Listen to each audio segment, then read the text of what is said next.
Hey guys, it's Scuff TV. In this week's episode, the Vive Cool City guys catch up with Benjamin Safari in part one of his walk from Sydney to Perth. Also, if you didn't see the results from the final snow event of the year, the One Hit Wonder, keep watching to see who won.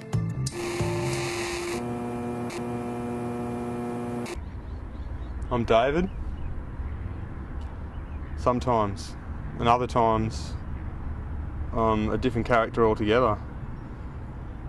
I'm 33 years old and I hate working. A traditional 9-to-5 job, I can't stand working whatsoever. Like, it grates every single bone in my body.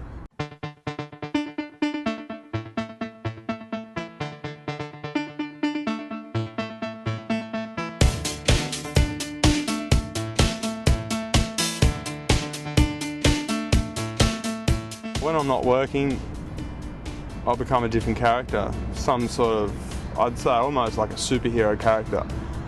A different person that does things that I can't do.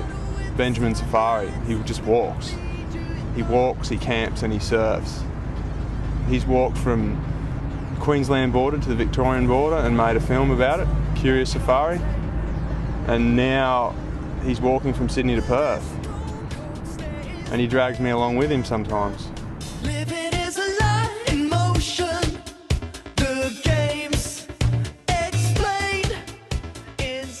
Now I've got a blister. It's my first one, and she's a beauty too. I'll show you. Really hurts too. I don't know if I should pop it or it's making me walk slower and all lopsided and weird and stuff. I think the original idea when Benjamin first appeared, I was working in a really busy kitchen up in Byron Bay, and I stopped for a second and I stood back and I was looking at what I was doing and I was hating it because I hate working. And an idea, a little voice just popped into the back of my head and it was just like, walk to Western Australia. Then something sort of snapped and I looked at my life and I was like, what have I done for the last 8 years? I've done absolutely nothing. I hadn't lived any of my dreams. I'd been drinking, I'd been partying, and so I finally decided, well, that's it. I'm going to start following my dreams and living my dreams. To do that, I had to create Benjamin Safari. It's sort of, it's me, but it's not me. It's a different dude that does different stuff that I don't think I could do alone.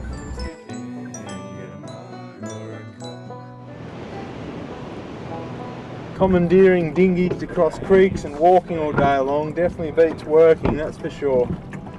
You can keep that bag. Excuse me! It was a very hard thing to do and it took about 80 days. The end result, when we were standing at the end of that trip, was something had changed within me and or him, which becomes very confusing sometimes who I'm going to be on that particular day. What had changed, I think, is we have some sort of drive that feels almost like it's unstoppable. Like there's no problem that is really too big that can be overcome. Anything can be overcome. I'm going to have a long day walking today. I just got a phone call from my parents. My mum's got cancer. I think the hardest thing about what I do is dealing with the solitude, I think, because I hear voices, you know, I hear chanting at night. I reach a point where sometimes I'm not sure if what's happening is real or I'm making up in my head. And that's pretty difficult to deal with when you don't know what reality is anymore.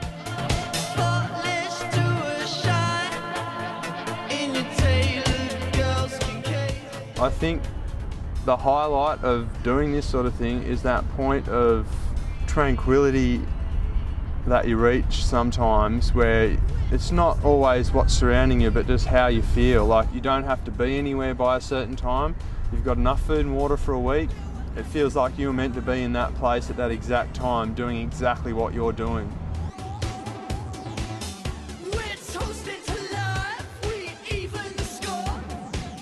If I come to a fork in the road and there's two ways and there's an easy way and a hard way, I'll always pick the hard way.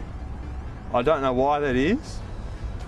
I know that when I get to Perth And you'll notice I say when I get to Perth, not if I get to Perth. When I get to Perth, I'm going to see a psychiatrist and to understand fully why the hell I'd want to do this.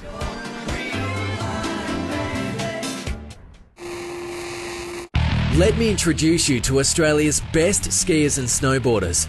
Now, you won't see their names on the start list of any event during Vancouver 2010, and well, that's because there is no Olympic event to try their skills. Whether or not that's likely to change in the future is another story, but what these athletes do have, and they are athletes, are events like this. The One Hit Wonder Downunder.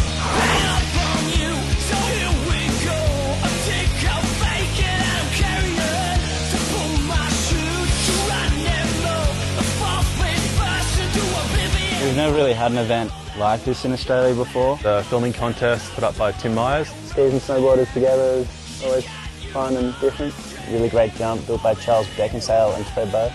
Nailed it. In spring 2009, Kosciuszko Thredbo Resort turned it on for these athletes, providing 3 days of sunshine and a whole lot of snow. It's something that not many people have thought of before, especially in Australia. Your best trick is film. They'll go on the internet for voters to choose which they like.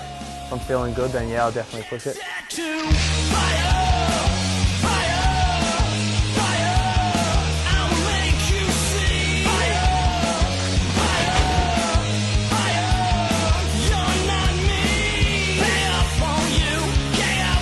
I think Robbie is a little bit in front right now with his switchback 9 and his front 10s. Guy's a mad dog, yeah, he just shreds everything. He's definitely got to try to beat some of his tricks.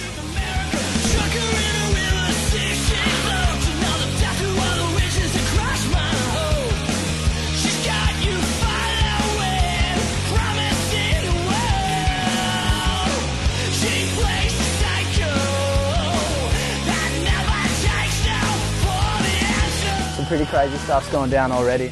Jordan stepped it up, did some sick kangaroo flips, some double rodeos. Bowen with double front, Charlie switched 10, everyone throwing down.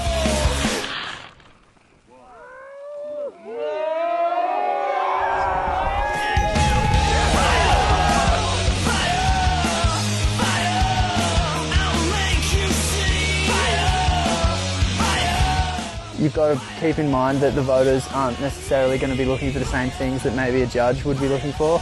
Pretty much you've got to stick to the fun tricks more so than the technical ones.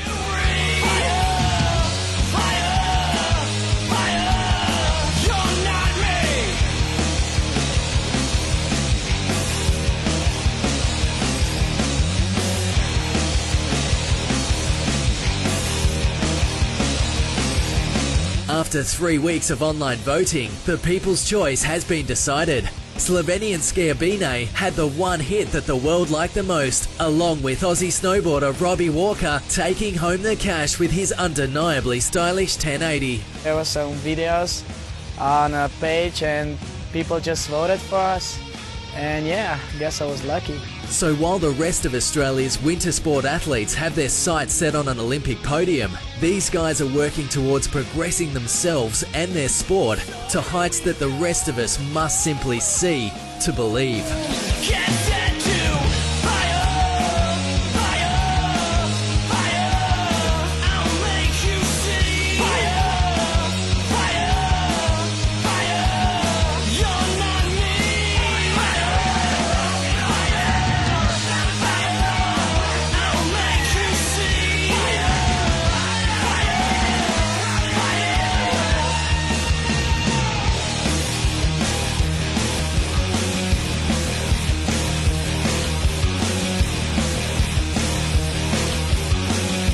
The con was real fun, super relaxed, just sessioning a jump with your friends. Really good jump, one of the best I ever hit in Australia. Couldn't have asked for a better day. Good friends, good times, best event of the season. One Hit Wonder Down Under will be back in 2010.